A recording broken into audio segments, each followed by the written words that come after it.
Hey, what's up, guys? My name is HD Phoenix, and this is going to be my little shout out to Razer because they just hooked me up a lot of equipment, and I'm really, really thankful. So I'm just going to do a little product review on their StarCraft 2 Marauder keyboard, and of course, backing that up is going to be the Spectre StarCraft 2 mouse. So let's unbox it and see what's going on.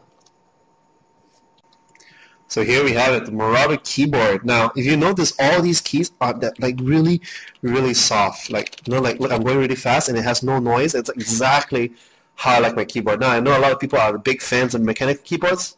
Not me. I like it really, really soft. If you look really, really close, they have this little outline.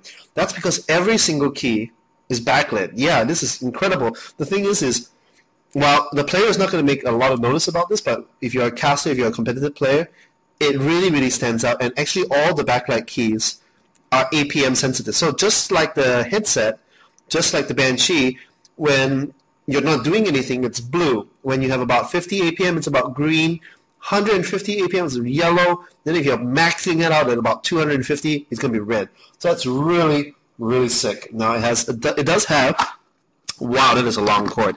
This is a 7-foot non-tangle cord with a gold-plated what do you call it? Jack? Yeah, I guess it's called a jack. Yeah, I'm not a techie, but I do appreciate it. I know that the gold plated thing is going to make it just that much more sensitive, such that you're going to be able to, just get that better connection. And look at that. Notice it's a lot shorter than your regular keyboard. If you can see, just above is the wireless keyboard I was using by Acer. It's standard, and it's a lot shorter. And the reason is because they took out this entire middle area and they morphed it into here. So it's all integrated, because on the gaming keyboard you don't really need that extra bit, and it's very nice. It does save a lot of space, and remember, a lot of these gaming keyboards you want to bring it to events, so if it's a little bit shorter, it's going to be able to fit in your backpack, and it's just a lot more portable. So I do love that thing about it. And if you also notice, these keys on my Acer, they're really, really short. But if you notice these keys, they're really, really tall. So it serves the same function as a mechanical keyboard.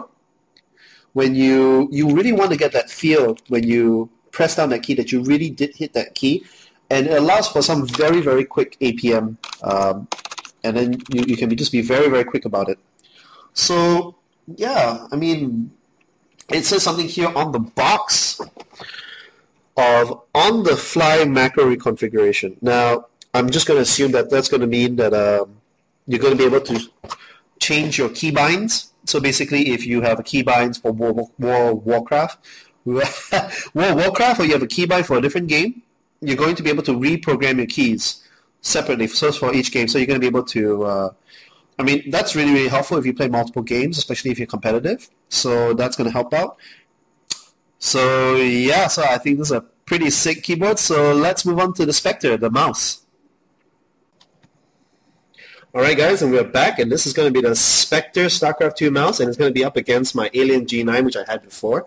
Both are excellent mouse, but one thing I must say, the first thing about this Spectre mouse is it's incredibly light. Like, it's so much lighter than my G9, and the thing is you may not think that's a big difference, but when you're playing for long hours, or if you're playing competitively, little bits of weight does make a difference, and some people like a heavier mouse. For me, I kind of like the lighter mouse, so this actually suits me quite nicely. And if you notice, these buttons are absolutely huge. They do have that very nice click, click, click sound. And very thoughtfully, it's beveled up here on the edge a little bit. I'm not sure if you can quite see it, but there's a very real edge that your fingers just kind of rest on right there. And it just makes it very nice to press. The mouse scroll is exactly where I like it. The side buttons are exactly where I like it. And of course, well, you can see my G9 is blinking like crazy, but right now, of course, I haven't plugged in this mouse. This one is not. But this also has the same APM lighting system as the Marauder. So when your APM spikes really, really high, it does light up. But it's a little bit aesthetics. But you see, you're only going to just peek it out here. So it's not going to be that too big of a difference. You can't even see the lights on the other side because it's going to be completely hidden. But yeah, it's just the little things like that makes me appreciate their products. And of course, it also comes with a very, very long 7-foot cord. Same gold pin jack for that better connectivity.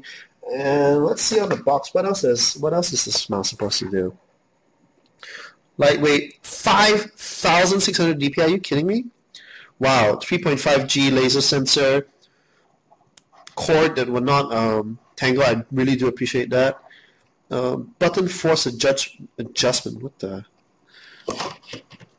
Oh, okay. There we go. So at the bottom here, you get a high, medium, low. I assume that's for sensitivity, so you can adjust on the fly. Let's see what else. 200 inches per second or 550 grams of acceleration. No idea what that is, but sounds awesome. And 1,000 hours before this mouse is supposed to break down. APM lighting system. Awesome. Cool. Love it. Thank you, Razer. Alright, so that's the products. I'm going to go take it for a test spin, and I'll be back in half an hour, and I'll give you my honest opinion on how this keyboard stacks up. Like, I know it's really, really pretty, but a lot of things, it's not about the looks. For a gamer, it's really about how it actually works out. So, yeah, let's take it for a test spin, and I'll be back in just a bit. Alright guys, so I'm back, and that was actually pretty awesome. You can see here all the keys are very well lit. I personally have no complaints about the keyboard. Actually, I have a lot of good things to say about it. The extra height in the keys, as I said before, actually it's really, really nice to play on. Like, it's gorgeous to play on. And I did notice the colors did light up. It was a little bit of a distraction, but I think once I get used to the lights changing color when I'm playing, it should be fine. What I really did like was the fact that it was shorter. Like, it's not as long. So it basically means my mouse can be much closer to my left hand. And while that might not seem like a big deal, imagine if you were normally, like your hand, let's see if I can get perspective. If your hand was normally this far apart, like, you know, you're using the mouse here, and then now you're actually able to come in and do a little bit closer. It's more shoulder width. So it's actually a lot more comfortable when you play. So it's just little things like that I think makes a difference. Wasn't too impressed by the mouse though. Maybe because I've been using the G9, but as you can see here, it's really, really wide on the front, which is nice. But maybe because I have larger than normal hands, or I don't know. When you hold it, and in this rear part, it feels a little tight. So after a while, when I was moving my hand around, I did feel it. It's not a big deal, but you know, it's just one of the detractions of that. I think that I like the keyboard much more than I did like the mouse, but both are really, really nice. I really did like the clicking and the sounds. It does make me feel more pro when I can hear myself a little bit, but it's not loud enough that it's like obnoxious. It's just this little click in the background, similarly to the keys when I press it. So yeah, that's my little thing for Razer. Thank you very much for sending it to me, and yeah, I appreciate it. And we'll see you guys in the next few tournaments. So thanks.